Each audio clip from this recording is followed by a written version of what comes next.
Bismillahirrahmanirrahim and Assalamu alaikum. I am teacher Aisha and I welcome you all in your maths lesson.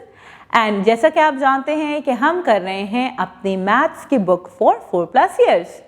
तो मेरे प्यारे बच्चों, अब तक हमने काउंटिंग सीखी है बहुत मेहनत से, पहले अलग अलग नंबर्स के साथ और फिर हमने सीखे हैं नंबर्स 20 से 50 तक.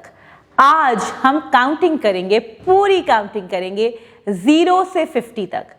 तो ये है हमारी बुक का पेज जिस पे आपने काउंटिंग लिखनी है, starting from 1 2 3 4 5 6 7 8 9 10 11 12 13 14 15 16 17 18 19 20 21 22 23 24 25 26 27 28 29 and 30 31 32 33 34 35 36 37 38 39 40 41 42 43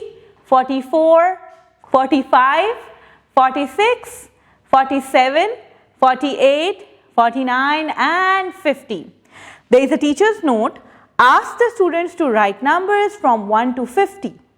Encourage them to focus on proper number formation. तो मेरे प्यारे बच्चों, ये था हमारा आज का लेसन. हम दोबारा मिलेंगे एक नए लेसन के साथ और एक नए नंबर के साथ. तब तक के लिए अपना ख्याल रखिएगा. अल्लाह हाफ़िज़.